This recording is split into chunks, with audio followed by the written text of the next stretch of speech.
Welcome back, Brooklyn Nets fans. So it is the All-Star break, and I figured today we'll do a first half grades type video, even though it's more than a half. It's probably like 70% of the season, but we're going to give grades for each Nets player that's played a pretty big role this year. We're not including Harden. We're not doing the Sixers guys, no. But for the guys that have been here for the most case, we're going to go over some grades for them. I've not talked to you guys since we finally got off the losing streak, so we won that first game when Curry and Drummond played. That game versus the Knicks, I did not react to, but that was such a great game. 28-point comeback. Cam Thomas, it was great. One of the best Nets games I've ever watched. And we could have went into the break with a 3-game winning streak, but unfortunately fell short to the Wizards because Ish Smith and Raul Neto always play their best basketball versus the Nets. I don't know why it works that way, but it does. So that's pretty unfortunate, but at least they got themselves 2 much-needed wins right before the break. Our guy, Patty Mills, did not win the 3-point contest last night. He was this close to making the finals, but just fell short on the very last shot of the first round. But I guess as Nets fans, we're kind of used to that, tough losses. So it was nice to see Karl Anthony Towns win. I actually grew up in New Jersey, right near Edison, so he grew up probably like 10 minutes from me, so it's actually very cool to see that. And he had like the lowest odds, so the fact that he was able to overcome all that and still win the 3-point contest is pretty cool. So congrats to him. Slam dunk champion Obi Toppin. I mean, the slam dunk contest, let's be honest, it was not that great. It was just a lot of it was like suspenseful. Then they would miss like 5 dunks in a row. And like they used to do a time limit, which I thought was better. Now there's no time limits. They do like 3 attempts per dunk now, which I think it's kind of stupid because half the time it's not even a real attempt. So they got to fix something there with the dunk contest. I think some people put the idea out of having a one-on-one competition. That would be fun to watch in my opinion. But I don't know. We'll find out what they do next year. Anyway, let's get into the grades. Hopefully you guys enjoy the video. Leave a like, always helps out a lot. And let's get into it. So we're going to start with LaMarcus Aldridge. I guess this is alphabetical order.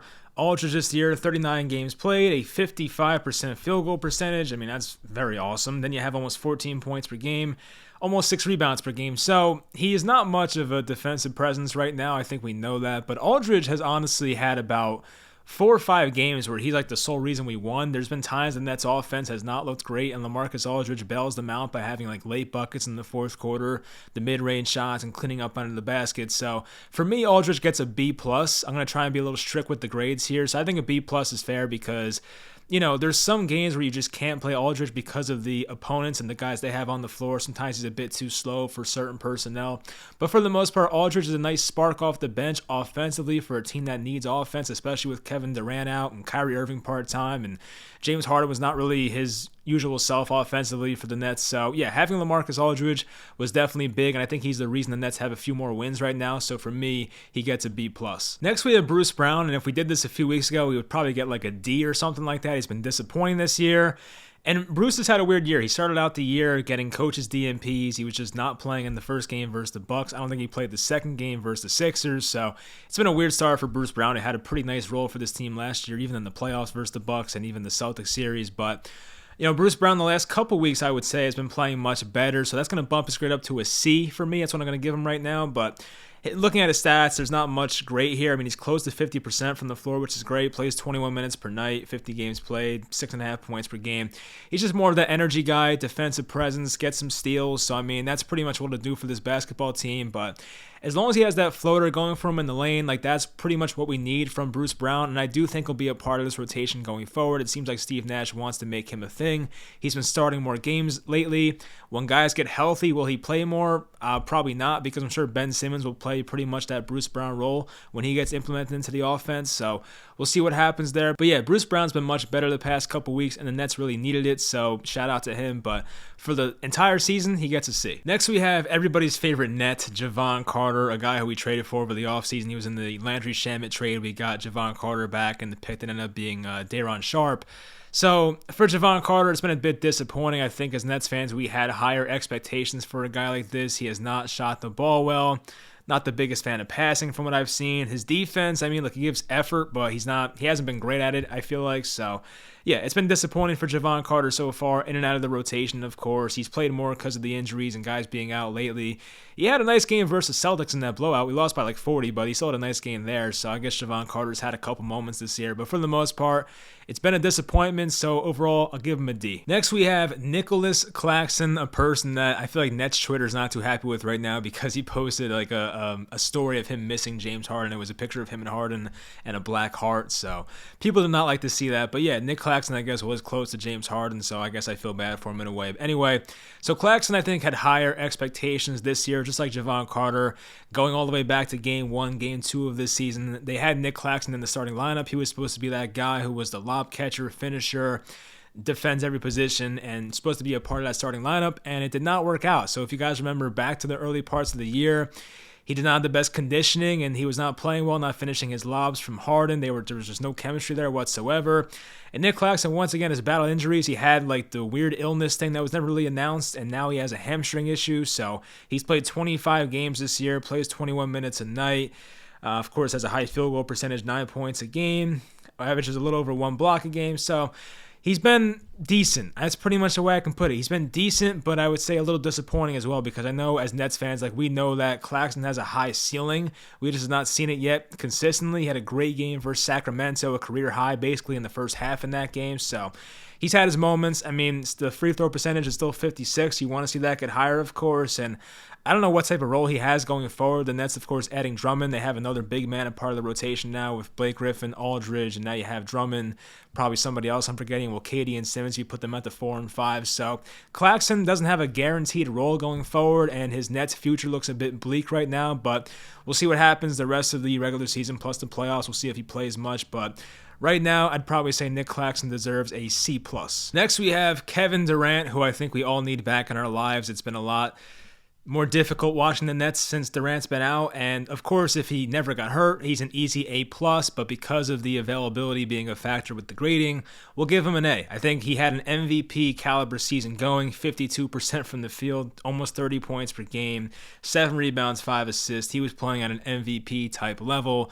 Just a shame that Bruce Brown's left hand had to go into his knee and then caused him to miss about a month here. So hopefully soon after the break, we'll see Kevin Durant back, but KD was so great early on when he was playing. He had so many moments in the fourth quarter where he closed out games. He had a couple of wins, well, not a couple, like a few wins where he single-handedly won the game for the Nets. Of course, he had those games where it was just him and the rookies playing together. They beat the Sixers and somebody else in those games where it was just KD and nobody else. Then there was a game against the Pistons early on. I think James Harden had the night off that game, and KD dropped like 51 points. So, yeah, he's had a few games this year where he's basically won on his own. So KD's been a massive part to the Nets' success this year. And as a Nets fan, I just want him back healthy. That's pretty much it. Make sure he's 100%. Don't rush him back. Hopefully 100% for the playoffs, and we'll take it from there. But right now, because of the injury and missing some games, he gets an A. Next, we have Kessler Edwards, who's an interesting one because I don't think he was supposed to have much of a role this year, but due to the ridiculous amount of injuries and guys being out, of course, Edwards has had to play 28 games this year, 24 minutes a night. He is shooting 33% from 3, 6.4 points per game. He's been playing some nice defense. So, Edwards has had a weird season because, he didn't start the year, of course. Then he came in because of the injuries and COVID and all that. Kind of got himself a role on this team. He was in the starting lineup for a long time. He recently got replaced by James Johnson for a game. Then he got back in the lineup, so I don't know what's going to happen going forward. But he has not been shooting the ball that well recently, and finishing at the rim has been a problem, so his offensive game needs more polish. He's had some nice pull-up jumpers this year. The three-point shot looked really good right away, but he's not been great at it lately. So defensively, though, he's had moments where he's looked great this year. So I think Kessler Edwards has to, of course, develop more as a player. He was not supposed to do much this year. So I think in fairness, I'll give him a C- because just overall, comparing him to every other player, he hasn't been great, but based on the expectations he had, which were very low, he has exceeded those expectations. So I think C- on the grand scale of things is fair for him. And hopefully as the years goes on, he, develops into a better player. Next, we have Blake Griffin, another guy who had a pretty weird role this year for the most part. He started the year with a pretty big role coming off the bench, one of the first guys off the bench. Then he had some DMPs because he had some very ineffective shooting games, of course. But recently, because of the injuries, because of guys being out, Blake Griffin's been one of those guys who's been available for the most part. And he's been in the rotation more lately. So he's been playing pretty well. I think on the season, I'll give him a C+. The problem is the three-point percentage, which you see there, is 24%. That's a big issue right now. Blake last year, I think for the last couple years with Detroit as well, has shot better from three-point range, and for some reason, he has not shot the ball well from there this season.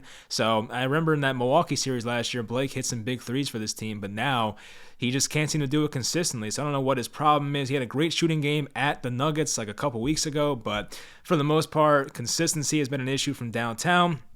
His offensive game, I mean, it's pretty unique, of course. He's a good ball handler for his size, can make some nice flashy passes. Defensively, he has his gains, but there's also some gains where he could be better. Rebounding's kind of hit or miss with him as well. So, yeah, I mean, Blake Griffin, I think, for the most part, based on his availability, that bumps up the grade, but I'll give him a C+ for the season. Next, we have Dion Sharp, another rookie and another guy who was not expected to have much of a role this year, but due to guys not being available, he has played more in certain spots. He started some games. He had a few really nice games, honestly. Now, for the season, there's been some, mop-up duty, some garbage time, if you will, towards the end of the games where he's been in there, but Dion Sharp's had his bright moments this year and some moments where you could tell he needs more work. I mean, he's tried his jump shot a couple times, hasn't really worked out in games yet, but you can see the potential there. He's a very good passer for his size. He's a good rebounder, very good at boxing out. So hopefully there's some type of future there. He's not a freak athlete, but he's good enough, and I think he has enough awareness to finish at the basket at a pretty high level. So I like Dion Sharp for those reasons. I'll say on the season it's a D+. I don't think he's at Kessler Edwards' level, but he's just behind him, so we'll give him a D+, but definitely has a pretty decent high ceiling. I think he has the potential to be a pretty important role player on the team going forward. It might take a couple years, of course, and he might not last with the Nets, who of course won a battle for a championship, so maybe he gets traded in the coming years. I have no idea. But Dion Sharp, I could see a world where he's a pretty decent player going forward. I just don't know when that's going to be. Next, we have James Johnson, a guy who was signed this past offseason. He was supposed to fill in that Jeff Green role. Then it was Wilson Chandler's role before that. So this has been a role in the Nets for a while here, just like that big forward that can dribble and sometimes knock down threes. I mean, he's shooting 25% from three, James Johnson. It hasn't been great. He's not known for it. And James Johnson's been very up and down this year, very hit or miss. We saw in the Knicks game specifically how there's times he was one of the better players on the floor in that game and times where he looked awful. So that's pretty much the mixed bag you get with James Johnson. And because of that, I'll give him a C on the season. He's been available for the most part, so that's been great, of course, but there's parts of his game, especially shooting, where it's you can do without it. He has way too many fouls. I feel like he's fouled out a bunch of times this year, but he does bring that hard-nosed style, not afraid to drive to the paint and finish with contact and things like that. Much better ball handler than I expected or anticipated, so that's definitely been a nice surprise, but the shooting has been very, not consistent, and the defense has been decent, but not great. So I think James Johnson for the season deserves a C. Next, we have Kyrie Irving, which of course will be a controversial one, but I'm gonna try and keep all the vaccine stuff out of it and just grade him as a player for the games he's been available. He's played 14 games now, and his numbers look pretty good. 3-point percentage could be higher, of course, 36, almost 37%, but for the most part, he came back in the first game, looked a bit rusty, but he's been much better ever since. He had a couple games where he's had off shooting nights, the Kings one and the Nuggets one on the road, but for the most part, Kyrie has looked like that same guy, and obviously as Nets fans, the only thing that's important to us right now is having that mandate lifted and having Kyrie play the home games, because it really improves the Nets' chances of winning the finals this year if it were to happen. So we'll see about that. But for Kyrie, I have no concerns about him, of course. Health's the biggest thing. He had that scare in Portland where he almost hurt his ankle, but outside of that, he's been fine. So hopefully Kyrie, it's just the issue with the mandate, and if he doesn't get to play full time, I think we'll be in pretty decent shape. For the season, I will give him an A- because of the way he's played. Once again, I'm not going to factor in all the missing games. It was the Nets, remember, who wanted to keep him out of road games at first as well. Then they realized, hey, we probably need this guy, so they brought him back. So it's been a very odd year for Kyrie. We've never seen something like this, I feel like. So hopefully it all gets resolved very soon. More cities are starting to lift the mandates, but hopefully New York City is soon to follow, and hopefully we get Kyrie back full time. Next, we have Patty Mills, who I think's only missed one game this year, so his availability has been great. He plays hard every night. Very reliable guy. Shooting 41, almost 42% from downtown, 85% from the line. Patty Mills has been great this year, honestly. So we know about the career he had in San Antonio. He signs here with the hopes of chasing another ring, and it's been a very unexpected year for him. I think he signed here with the expectations of playing behind Kyrie Irving, of course, and being on the bench and being like a 20, 22 minute per night type of guy. Now he's playing 31 minutes per game, which is not really what he signed up for, but he's been a trooper the entire time. So I will give Patty Mills an A-. On the defensive side of the floor, not too much for him, really. That's not really what he's known for. But offensively, at least, he's a guy that will, work off of screens, a catch-and-shoot guy. He's created his own offense at times this year as well. And there's times this year where he's been the second best player on the floor. So, Patty Mills has had a very big role for this Nets team, and he's a big reason why. that they're in the position right now that they're in, which, for the most part was a very good team in the first part of the first half, and now not so much. But Patty Mills has always been there, reliable, available, so for that I give him a lot of credit, and for me he has an A-. Last we have Cam Thomas, who of course has been on fire the past 8 games. Hopefully this is like a breakout for him. He's had much more of an opportunity than we expected this year, with Kevin Durant being out and Kyrie not playing full time and all that. So Cam Thomas, we knew he can score the ball. I was kind of looking forward to seeing what else he can do.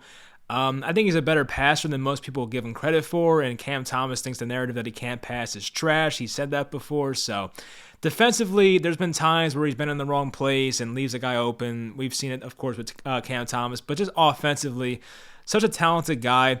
I think he's somewhere from C+ to B-. I think, I like him. I'll give him a B- here. So, his 3-point percentage can be up, of course, but just scoring the basketball and being a guy that can help maybe close out games in the future, he can be that guy, and he's just one of those people you can bring off the bench. If you need scoring, he'll give that to you. So he just has to work on the defensive end, get more experience, work on like the passing and finishing at the rim and all that type of crap. But for the most part, we see all the potential that Cam Thomas has, and I'm still shocked that he fell to pick number 27 in the draft. So for me, it's a B-, and I'm looking forward to see how this kid's career turns out with the Brooklyn Nets. So that'll do it for the video. Leave in the comments, where would you grade these players? Do you agree, disagree with what I said?